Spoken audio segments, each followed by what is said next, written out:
What's up guys, my name is Ace, and welcome back to Gun Guides. This is a series where I go into great detail with all of the stats of every one of the weapons in Call of Duty Black Ops 4. In today's very first episode, we're going to be covering the ICR-7, but before we get into all the detailed stats, there are a few things I need to explain before we get into this since it is the first episode of the series. This one is going to be a bit longer than the rest of the episodes simply because I need to go into some greater detail for those of you guys that are new around here and maybe don't understand what every single one of these stats means.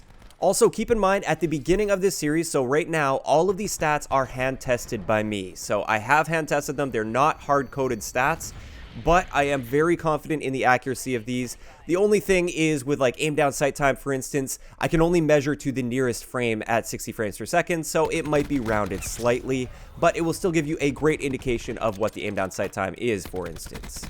Also, another thing that's really important to keep in mind throughout this series is these numbers are subject to change. There will be buffs, there will be nerfs, a lot of these values will end up being different over time, but of course, just like last year, I will always cover every single one of these changes in great detail with my patch update videos. Anytime there's a weapon balancing patch, I will be covering it in great detail, so make sure you subscribe to the channel if you want to keep up with all of those patches. I will be creating a separate playlist this year that covers every single one of the patches that affects any sort of weapon balancing. Also, I did want to point out here, all of these stats are for multiplayer only, not Blackout and not zombies. I do plan on covering some of the really important stats for Blackout that really apply to Blackout, but this particular series is going to be focused completely around regular multiplayer. So I think that's enough to get us started here. Let's start getting into the stats for the ICR-7. Now, the ICR-7 has a damage profile of 3729. What this means is at closer ranges, it will deal 37 damage out of 150 damage for a standard health enemy, and then at longer ranges, it will deal 29 damage. What this means is within that 37 damage range, it's going to take 5 body shots to kill on a full health enemy in core game modes. In hardcore, we have 30 health, so it will be a one-shot kill here. Then in the 29 damage range, this will drop off to a 6-shot kill in core game modes and a 2-shot kill in hardcore game modes. Our rate of fire on the ICR-7 is 600 rounds per minute, which is actually identical to the rate of fire of the ICR in Black Ops 3. And normally we'd cover rapid fire here as well, but we are unable to use rapid fire on the ICR. Moving on to our statistical minimum time to kill, this is the absolute fastest you'd be able to kill an enemy, assuming every single shot hits, and assuming the timer starts the moment the first bullet is fired. Within our 5-shot kill range, our time to kill is 400 milliseconds, and in the 6-shot kill range, it drops off to 500 milliseconds.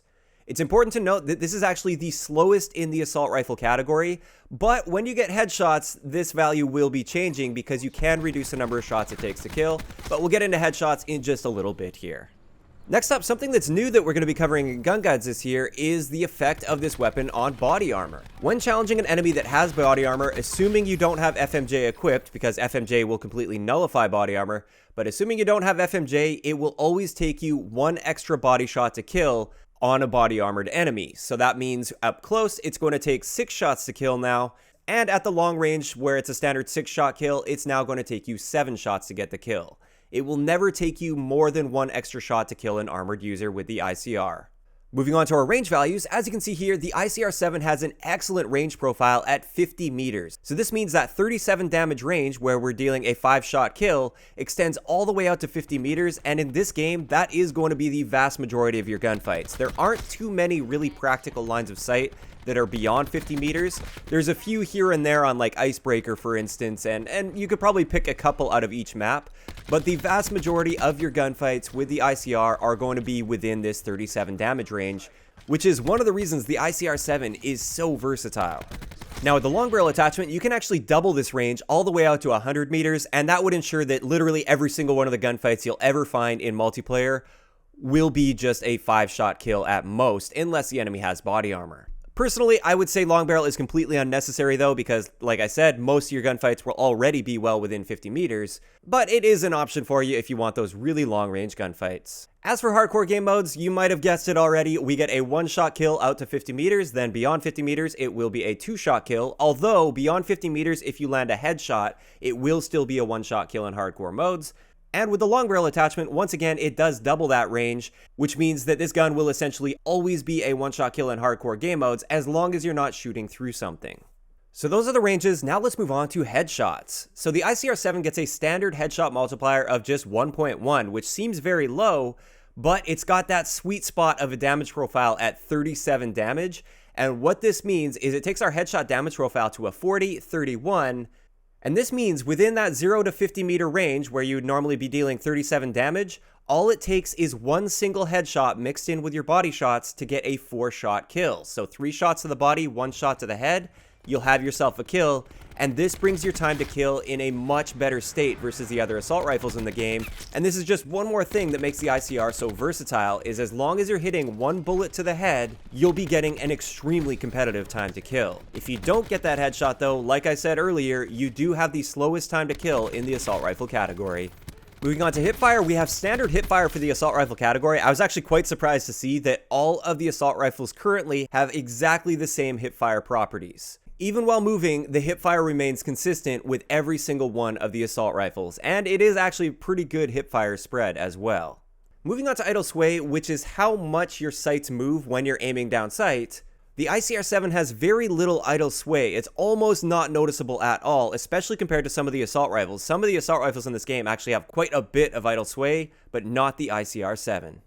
This brings us to recoil, and as you can see here, the ICR-7 has very manageable recoil. There's definitely some recoil there. It takes you upward slightly, and it does move side to side very, very slightly, but this I would consider to be very predictable, very controllable recoil. And generally, it's not going to be an issue for you unless you're trying to aim at the head at longer ranges. That is until we start putting grip attachments on. First up, we have the Grip 1 attachment here, which you can see does tighten up your recoil pattern a little bit. It definitely makes it slightly more accurate. Then we have Grip 2, which as you can see, basically eliminates recoil. There's almost no recoil at all when you have Grip 2 equipped, which means even at really long ranges, you can absolutely laser somebody's head off of a head glitch. This brings us to magazine capacity as well as our total starting ammo. Our magazine capacity is quite respectable at 35 rounds, and we start each life with 105 rounds, including the magazine that's in the gun when we spawn. Normally we'd cover extended mags here, but unfortunately with the ICR-7, there is no option to use extended mags. Moving on to our reload add time, which keep in mind the reload add time means this is the amount of time it takes to reload without any sort of unnecessary animations. A lot of the times when you reload guns in Call of Duty, your gun will actually be finished reloading technically according to the code, but depending on the gun, there's sometimes an extra animation at the end, like chambering a round, for instance. You can cancel this animation by double tapping the swap weapon button. So it's YY on Xbox, triangle on PS4, and whatever you have it mapped to on PC, you can actually cancel this animation out. So this is why I like to focus on the reload add time, because this is the amount of time it takes to reload in practical terms. With the ICR-7, we get a very fast reload add time at 1.17 seconds. This takes very little time to get reloaded, which is just one other thing that adds to the effectiveness of this gun.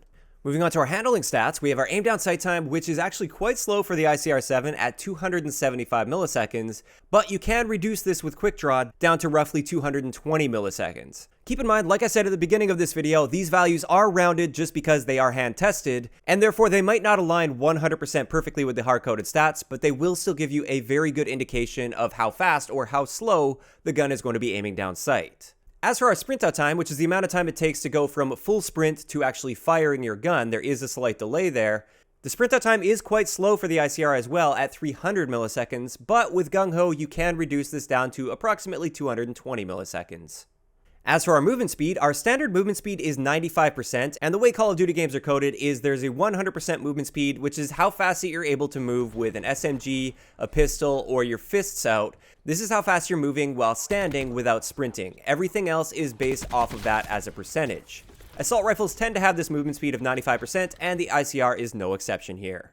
As for our aim down sight strafe speed, which is the speed at which you're able to move while aiming down sight, and this affects your gunfights quite a bit if you're trying to strafe back and forth to avoid shots, this also appears to be standard for the assault rifle category at 45%. So that pretty much wraps it up for all of the important stats for the ICR-7. Now let's start getting into my preferred attachments as well as best class setups. First up for attachments, we have a decent selection of optics for the ICR-7. I think you can use pretty much everything aside from an ELO sight on this. Personally, if I am going to be using a sight, which I often do with the ICR, I will just be using a reflex sight. As for our other attachments, we don't have the greatest selection out there for attachments on the ICR-7, but my favorite attachments to use on this, not necessarily all at once, but the ones that I will tend to use within different combinations, are going to be Grip 1 and Grip 2, FMJ, as well as quick draw. I really feel like long barrel is not necessary by any means with the ICR-7, so I never really touched that. And it's kind of a similar story with the laser sight. The ICR already has a pretty good hipfire spread, and therefore I feel like laser sight is just not necessary, and I'd rather spend one of my pick 10 points elsewhere on the class. So finally, this brings us to some of the best class setups that I'm currently using with the ICR-7. Keep in mind with these classes throughout this series, these are the classes that are currently working for me. Things change over time, the meta changes over time, and also people's preferences are going to be different. So feel free to substitute some things in these classes. Don't just necessarily copy and paste exactly what I'm using. If you feel like something else would work better for you, by all means, go ahead and do that. But first up, we have my current favorite ICR-7 class. This is with a reflex sight, both of the grip attachments as well as quick draw. We've got a stim shot, we're using the specialist equipment, we've got scavenger, lightweight, as well as dead silence. Now quickly going over this, reflex sight I feel like is great for challenging those people at slightly longer ranges. It's not that the iron sights are bad on the ICR-7, I just feel like it's nice to have that added visibility with a reflex sight. When you double up on those grips, you saw earlier that you basically have like no recoil whatsoever. This allows me to aim directly at enemies' heads and get that really fast time to kill because headshots do count with this gun. Also, another key point with that is your flinch is pretty much eliminated when you're running grip 2, which is another big factor that helps you hit those headshots. And quick draw just allows me to snap onto targets faster, which again, it will decrease my practical time to kill. Stim shot is an equipment that I use on pretty much all my classes. It's pretty much a crutch for me. In any situation where I'm trying to be aggressive, which is most situations, stim shot is a major lifesaver. As for the perks, just a quick explanation there. Scavenger, I feel like is important because with this class, you can go on longer streaks and you don't want to run out of ammo, and you don't really start with a whole lot of ammo, so it's really nice to have Scavenger equipped there so I can stick to my really good gun. The second perk is lightweight, which just allows me to get around the map a little bit faster. I feel like that added mobility is really nice to have, lets me get to power positions a little bit faster than other players, which is excellent. And finally, dead silence is mainly for those situations where I want to try and flank an enemy, or I just get up close and personal with an enemy, and a lot of decent players out there, they will hear you coming unless you have dead silence equipped, so that's why I like using it on this class. This particular class setup can absolutely dominate as long as you're aiming for the head. I really like this one. Next up, we have a bit more of a balanced class setup that's tied a bit more to team play as well. With this one, once again, we're using a reflex sight, we're using quick draw, we're also using FMJ. I like to pull this one out against armor users. If I happen to run into an enemy team that has like 2 people using body armor, I'll often pull out FMJ just so I can melt through that armor really quickly and nullify their gear. Our secondary is going to be a Hellion Salvo. This allows me to take out UAVs, counter UAVs really easily, as well as barricades and barbed wire. It's really effective for things like that, so I like having that on my class so I can help the team out in objective game modes.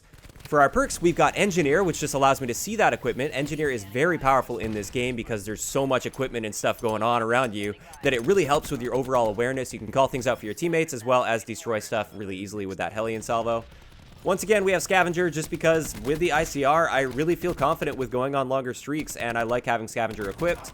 And finally, we have Cold-Blooded. This just kind of supports the Hellion Salvo, so if you get in a situation where an enemy calls in an attack chopper, it will target me a little bit slower. You're not completely immune to it, but Cold-Blooded makes it so it targets you a bit slower than it normally would. So with that, that's going to wrap it up for our very first gun guide for Black Ops 4. As for my overall thoughts on the ICR, this is definitely one of the better guns in the game currently, mainly just because it's so versatile. It might not have the fastest time to kill out there, although it is quite fast if you manage to hit a headshot. The main thing with it is it's just good in every situation. It doesn't necessarily dominate in any one area, it's just very good in every area. So before we wrap this up, I just want to thank you guys for sticking through this long gun guide. Like I said, the rest of the gun guide episodes will be significantly shorter than this because I won't have to go into nearly as much detail with all the stats and everything like that. Of course, I'd like to know in the comment section below, what do you guys think about the ICR currently? Do you think it's too versatile? Do you think it's too good? Do you think it's overrated, overused? Let me know your thoughts on it in the comment section down below. Also, I'd like to know in the comment section below, which gun would you like to see me cover next for the gun guide series? If you enjoy the video, a like rating is always appreciated, and don't forget to subscribe for more if you haven't already. I'll talk to you guys next time. Yeah.